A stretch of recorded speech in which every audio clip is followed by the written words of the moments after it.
Believers, non-believers, unaffiliated believers, sort of believers, and even you think I'm a believers, welcome. My non-university unstudents, welcome to the Uncensored Unprofessor. Me, I just celebrated another personal victory.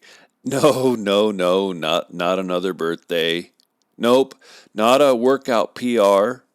But I did rent a Home Depot 28-inch chainsaw, and I cut down 3 huge limbs off our globe willow trees in the backyard. Anytime I can use power equipment without losing a toe, finger, or sever an artery in my leg, that's a win, baby, a big win. Discipleship.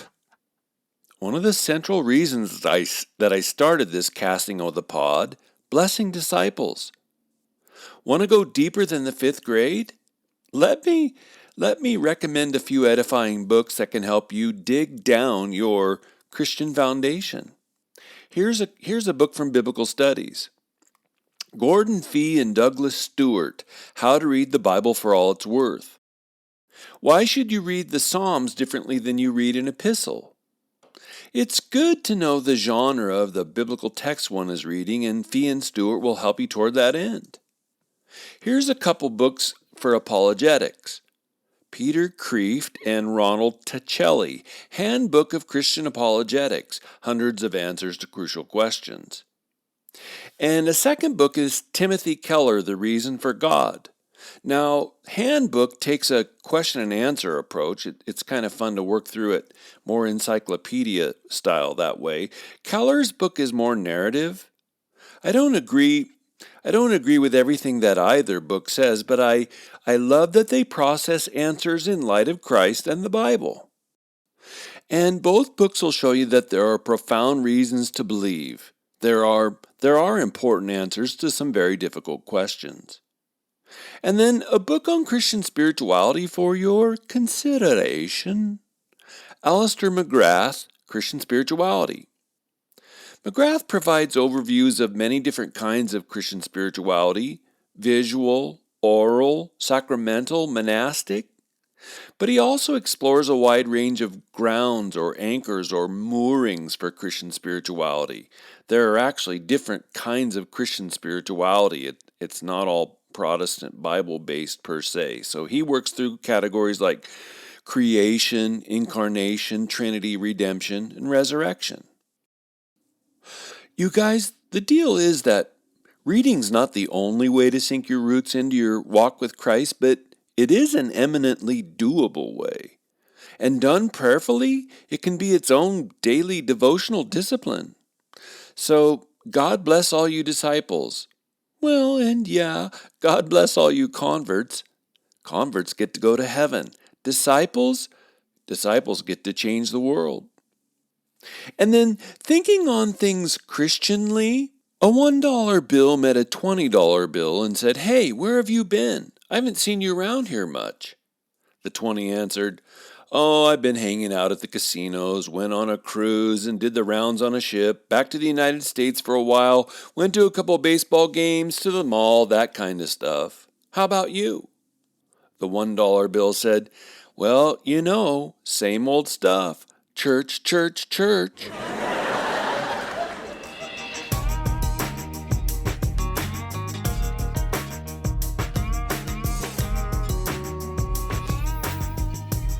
Thank you, Mikey's Funnies, for that dollop of humor.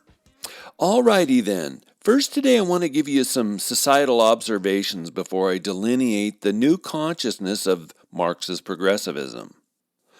Cultural revolution. We're in the middle of a substantial cultural revolution. This is not merely about George Floyd. George Floyd? Who on earth is that? Oh, look, a squirrel. This is the dawning, or the hope for dawning by Neo-Marxists, of a new era in American history.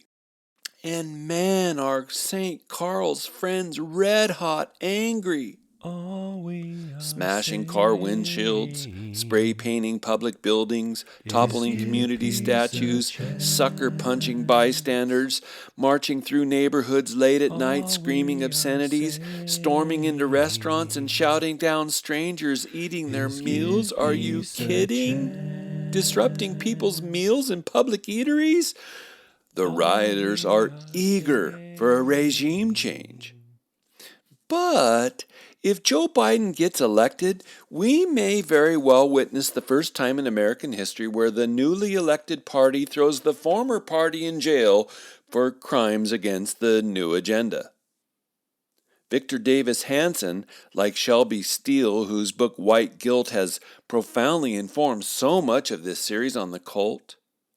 Dr. Hanson is senior fellow at the Hoover Institute at Stanford University. He says that the left is so angry at Trump and Trump's administration and Trump voters, angry at traditional American Judeo-Christian culture, that the newly elected may well seek prison sentences for both Trump and his supporters. Now, dearly, I hope Hanson is wrong. But if he's right, we will have moved from the America of my entire life, a nation of peaceful transitions of power, to a banana republic, a politically unstable nation where those in power today destroy those who were in power yesterday. Off with their heads! Observation number 2 has to do with defining racism. When it comes to defining racism, the centuries-old traditional definition is, quote, discriminating against people for the color of their skin or ethnic grouping. And with that one, the belief that one's own skin color or ethnic grouping is superior.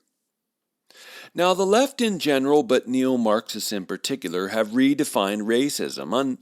Undoubtedly, you've heard these definitions, and they describe them as A, using power over others, and or B, how people of color feel about how they are treated, and or C, if your ancestors were racists, you too are a racist today. Now, let's be clear. In each case, the definition is ambiguous, at best. For instance, those who use power over others. Which obviously begs the question, what is power? Physical force? Buying things? Finding covert ways to get over on minorities? And then that definition also requires an answer to just who has power? All whites? And let's just leave aside the vague question of what constitutes white, because in Europe the French look down on the Germans look down on the Italians, right? Even the definition of white is never made clear, but the question about who uses power over others also makes us ask the question, who has power? Dirt poor whites in Appalachia? Those subsisting on food stamps in eastern Idaho? Who? And then you wonder, do whites have to be intentional about their use of power? Can someone be guilty for merely existing? Really? And then B, with that definition of how people of color feel about how they're treated. How persons of color feel. You mean feel today? Or feel individually? Or feel as a group? Or feel as a majority of a group? And then gulp. What if their feelings are erroneous? I asked that question once when I presented a paper at an academic forum, and scholars in the room were rolling their eyes. How dare I suggest feelings might be illegitimate, right? Because we've never seen a child, a teen, or an adult throw an illegitimate temper tantrum. Or if it has to do with feelings, what if their feelings change, as feelings often do? Heavens to Murgatroyd! All minorities? So was a white person a minority, a POC in China? Is the Ethiopian woman a minority POC in Cambodia? Or is racism limited to concerns in the United States of America alone? And then there's that third definition that we get told, you are guilty of racism because your ancestors were racists.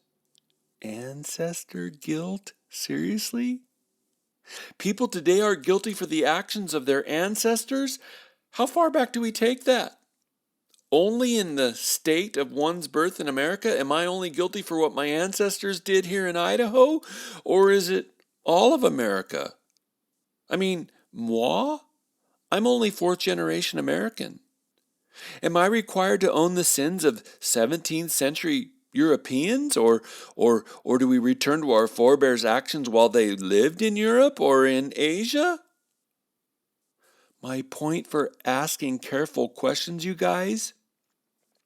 Each of those three new definitions are intentionally ambiguous. They are ambiguous word clouds, so they can be applied as necessary, used as weapons as necessary. Not only do those newer definitions break with reason, because each one is emotionally driven, not factually or statistically or logically driven. Each of those definitions break with reason, and they also break with a biblical worldview. None of those definitions can be measured. None of them takes personal agency into account.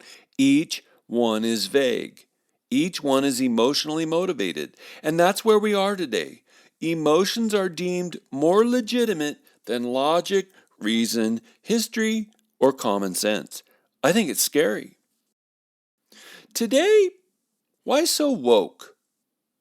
What is this notion of a new Marxist consciousness? Well, please know that again, this dynamic, this new wokeness, is not really new at all. The Soviet, the Russian Marxists, were doing their best to develop and promote a new consciousness clear back in the early decades of the 20th century. And as we've seen throughout this series, the Marxist worldview collides and contradicts with the biblical Christian worldview over and over and over. And from whence did the Marxist collision with Christianity derive? How do we understand that? Well, spiritually, we see that there's a God, as Paul wrote in 2 Corinthians 4:4, that blinds the minds of unbelievers. We also know that collision comes from the darkened hearts and darkened minds of those alienated from the life of God. Paul wrote in Ephesians 4:18, this is a spiritual collision, a spiritual disconnect. Hey, by the way, proof that entropy is alive and well on planet Earth? My pillowcase keeps slowly sliding off my pillow. In history, philosophically, the worldview collision with Christianity derives significantly from Ludwig Feuerbach. Say Feuerbach, class. Feuerbach, teacher. You see, functionally speaking, no one was an atheist in Europe before 1600. Now, me, a historical theologian, I find that rather amazing. But no one was writing, articulating, espousing belief in no God. No one was arguing against God's existence prior to 1600. The churchly concern before 1600 was with heresy, not atheism.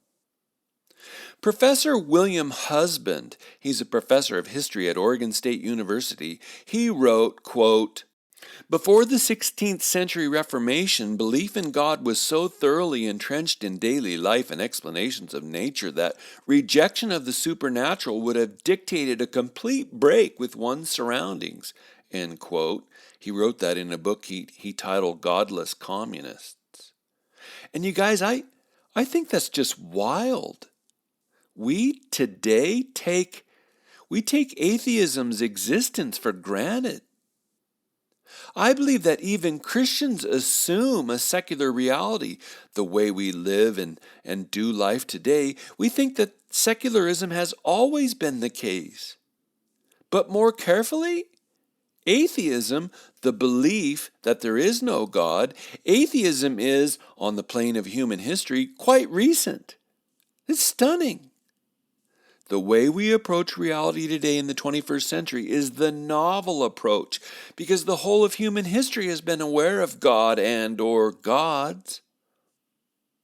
So Ludwig Feuerbach, writing in 1849 in a book he titled Essence of Christianity, Feuerbach argued that since the universe is only material, only matter and energy interacting with matter and energy, that it was silly, preposterous even, to believe in an invisible, all-powerful, eternal God. Instead, Feuerbach argued, God was only a projection of mankind's own preferred attributes. Or, alternately put, God did not create humanity so much as humanity created God.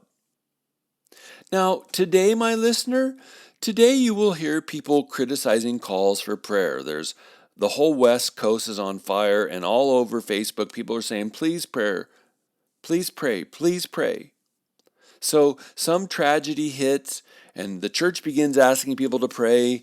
Both unbelievers and woke sort of believers will say on social media, it's not prayer we need right now. What we need is money, hydraulic equipment, governmental aid, fresh cigarettes. From whence does that attitude derive? From materialists like Feuerbach and Marx, whom Feuerbach greatly influenced. And look, if this life is all there is, then prayer is silly. If women and men are only energized matter, then prayer is ridiculous. And the worldview of Marxism is thoroughly materialistic. Here's more from Ludwig, comparing Christianity with his own new materialistic consciousness. Quote, Christianity set itself the goal of fulfilling man's unattainable spiritual desires, but for that very reason ignored his attainable material desires. By promising man eternal life, Christianity deprived man of temporal life. By teaching him to trust in God's help, it took away his trust in his own powers. By giving him faith in a better life in heaven, it destroyed his faith in a better life on earth and his striving to attain such a life. Christianity gave man what his imagination desires, but for that very reason failed to give him what he really and truly desires. End quote. Again, Feuerbach eliminated the spiritual. He eradicated the transcendent from his take on reality. What does that leave? Matter. Now, think with me, my good listener. If the eternal is gone, if the existence of the human soul is obliterated, if any notion of the transcendent, right, that notion that there's something more going on in life than just atoms colliding with other atoms, even if those other atoms are human atoms, if we obliterate the notion of the human soul, what is left? The Serengeti Plain. What is the Serengeti Plain? A dog-eat-dog field of power. Why? Why, for the love of Marx, do Marxists scream and shout and chant and rave about power? Because that's what the human person, that's what human relationships are finally reduced to, power. The baseline, the bottom line. The sine qua non of human existence is, in a Marxist worldview, power. And especially when you want to change the world, want others to adopt your worldview, but those others don't want to, then it's really about power. Now, by way of contrast, with Christianity, I've said the sine qua non of human existence is a soul, which implies both that there is a soul giver and that there's more going on in life than quarks and atoms colliding with other quarks and atoms. Souls are interested in love, meaning, beauty, relationship, purpose, creativity. And that's all true because souls pursue their telos. But if you strip that away, if you reduce me and you and a dog named Blue to raw material, what do you got, baby? Power. Life becomes a mere power play. Dog eat dog, hyenas circling their prey on the Serengeti Plain. Oh, I just got to interrupt myself here. One of the weird ironies of Neo-Marxist ideology? That they say they hate racism. They say that, but it makes no logical sense. Think with me. If you and I and the rest of the 7 billion people on the planet today are merely material interacting with material, then what the hell difference does denying race do? What does resisting race matter? In fact, if we are only matter, isn't skin color precisely our defining feature? Now, I gotta tell you, I've noticed this weird disconnect in neo-Marxist thought for some 30 years. They say they want peace, but they make it all about power. They say they hate racism, but then they deny the very thing that denies racism to be the defining feature, the human soul. If we are only matter interacting with matter, then what is to keep us from definitively viewing one another by the color of our skin? Power. But because Marxists say it's thus and so, does that make it true? Because Marxists say we shouldn't judge one another by skin color, although again today we are supposed to judge one another by skin color. Holy shnikes, I can't keep up. Am I supposed to judge by how dark your skin color is or not? If you have to ask, you're a closet racist. Because Marxists say we're not to judge one another by skin color, does that make it true? What makes a Marxist truth claims true? Woke science? Today I choose to be a woman. Tomorrow, I haven't decided yet what I feel. What makes a Marxist truth claims true? Statistical studies? Man, I mean, woman. If you read Robin DiAngelo's White Fragility, it's not statistical studies. Then what is it? Well, lacking any appeal to the transcendent, just what is it that makes a Marxist truth claims true? Answer: that a Marxist said it. In rhetorical language, we call that a solipsism. Say solipsism, class. Solipsism, teacher. Solipsism means the self-referencing the self as an authority. Here's Merriam-Webster.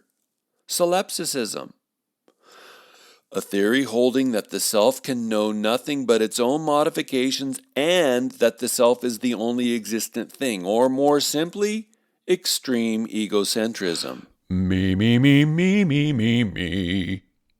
Mr. Feuerbach, please, I'd like to introduce you to the authority beyond and before all authorities, Mr. Feuerbach. Oh, merci beaucoup. I'm happy to finally meet me. Here's a few solipsism cracks. I am not a brain in a vat, said the brain in a vat. Man, I wish more people were into solipsism. Seems like it's only me. Solipsism. Everything I know about solipsism without looking it up is all there is to know about solipsism. Hey, I've got a great joke about solipsism, but why should I tell you?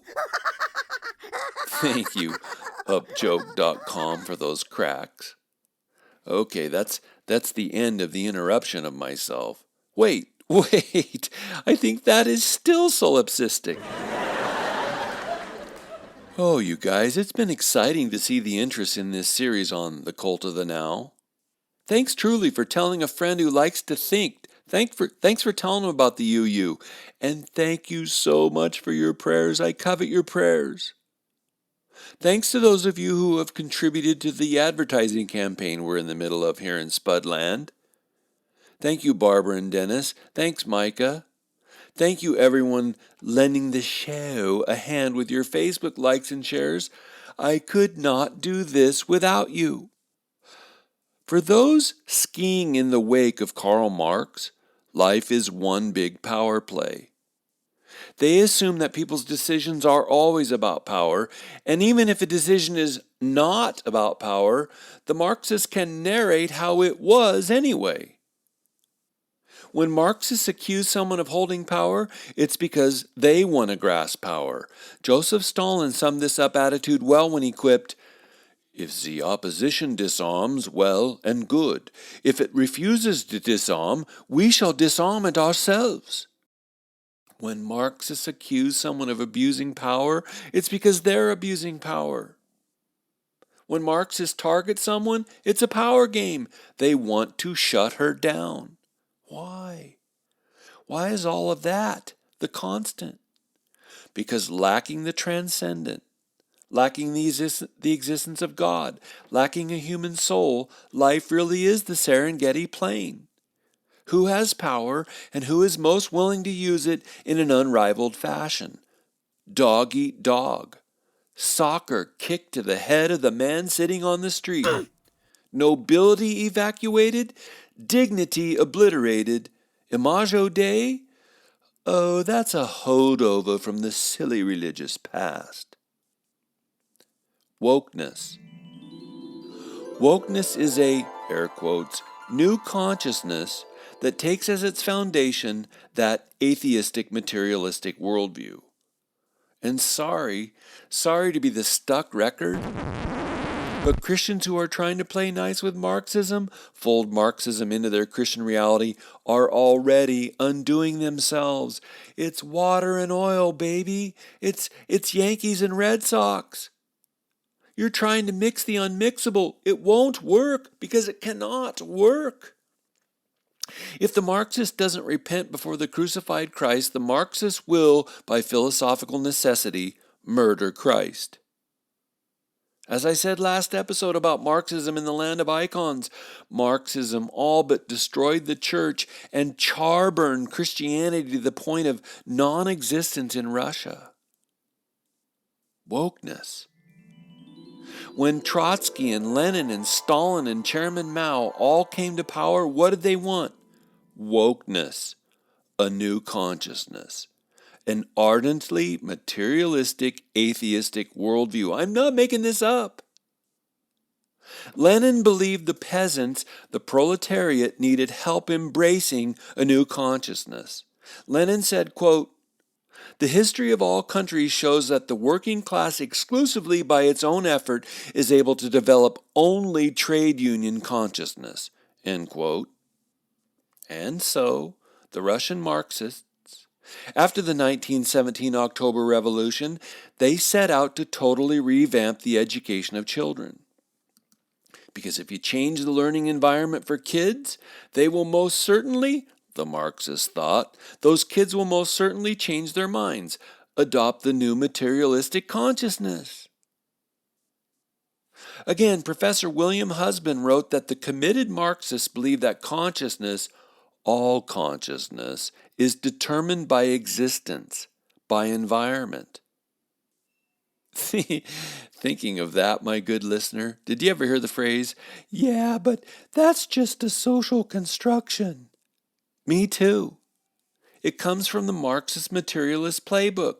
It comes from the seedbed of materialism, which is that consciousness, ideas, all come from our environment.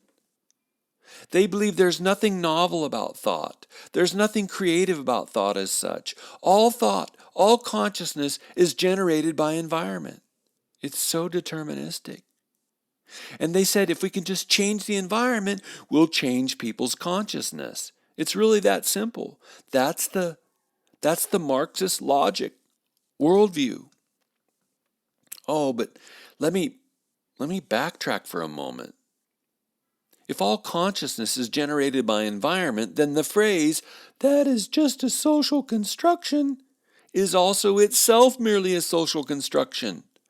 And round the solipsistic rabbit trail again we go. I'm giving you all that background. I want you to know that there are layers involved in what's going on today, because with just that bit of philosophical history in hand, we can talk about wokeness. What is it? A vapid old cake mix in a shiny new cake pan. What is wokeness? Viewing humanity as a divide of oppressors and the oppressed. A yucky old recipe in a sparkly new box. Wokeness is old news, man. Old news. Oppressors and oppressed. In a new box. Race is what defines us because the oppressors and oppressed are neatly divided by race, by skin color, right? Wait, what? Or think of wokeness as an old sewing pattern that's just using new material. Instead of a class-based, dichotomous view of people, it's a race-based view of people. Obviously, it is ugly cynical. Now, when I was in elementary school, the hippies, my parents, were calling for a new consciousness. They wanted peace and love and flowers and butterflies. But they were, even then, in the late 1960s, pleading that the nation adopt a new consciousness. Intercourse outside the nuclear family, the mocking of organized religion, the shredding of established traditions, the disillusion of the economy, the rewriting of history. And now today, instead of giving us division based on class, which again was the traditional Marxist explosive potion, today the Marxists and their allies promote division based on race, or sex if that's more immediately convenient. Anti-racism is the new shot of adrenaline, the new explosive potion for woke Marxism. The hippies and their day of new consciousness, they were merely building on Feuerbach and Marx. When the hippies were around, that consciousness was already 110 years old. When they were tuning out at Haight-Ashbury in San Francisco. Today we're watching the celebratory rise of anti-racist, air quotes, training sessions. Some, air quotes, some expert rolls into your company boardroom or your city hall staff meeting room and works through a PowerPoint on anti-racism. What are those meetings? What are they really about? Conflict theory, pitting one group against the other. Again, the older Marxist conflict theory pitted the rich against the poor. Capitalism, by helping billions of people move out of poverty, has largely ruined that old dusty frame, so the professors and politicians have turned to a new, woker frame. Heterosexual versus all other sexual, if that's immediately beneficial. But more broadly, they've turned to race against race, anti-racism, which is really just racism. The anti-racist presentations are really attempts to revamp, reshape, and reconstruct a new woke critical theory consciousness. These sessions, God keep you from having to attend one, these sessions are consciousness training sessions. I mean, consciousness used to be trained around the dinner table or shaped during sermons and altar calls at church. Today, consciousness is shaped when consultants... Yuck! You mean con men? Well, yeah, you could say that. Consciousness is shaped when consultants roll into universities, human resources departments, or city meeting halls for hours on end to present their new wokeness. You really are your race. You should feel good or bad depending on your skin color. Or your sex, if it's immediately beneficial, your sex is bad or good. The aim of it all? Division, power, dominance. Again, let me go back to Russian history. The Marxists running the government enticed people to adopt the new materialistic consciousness. Join us in the exciting new revolution. Wakey. Abandon your old religious ways. Wakey. Reject the traditions of your grandparents. Wake up. Move out of the country, you peasants, and better yourselves by working unspeakable hours in city factories. Awaken. Stop thinking God is going to come through for you. You need to come through for you. Be woken. Let the state come through for you, and it will. Oh, bet your bottom ruble. It will come through for you if you would only come through for the state. Get woker. Enjoy the many untold blessings of living for the state. It's a new consciousness. Sing Carl 1:1 with us. In the beginning was the state. Wokeness. Why would St. Carl have to put it so baldly? Because he believed power is the great dynamic, the only virtue at work in life. And please, let us close with a refrain. Carl 2:12. Workers of the world, unite. You have nothing to lose but your chains. Yes, true, we'll shackle you with heavier racist chains, but at least they'll be new and woke. Sing, workers, sing with us. I'd like to teach the world to sing in perfect harmony. With church destroyed and family shred, we could live in unity. I'd like to pass my doobie to you and share a blissful toke. When each one of us lives for everyone, then we'll all be finally woke. It's the real thing. It's new consciousness. Judge a man by his skin. You know that we'll all win.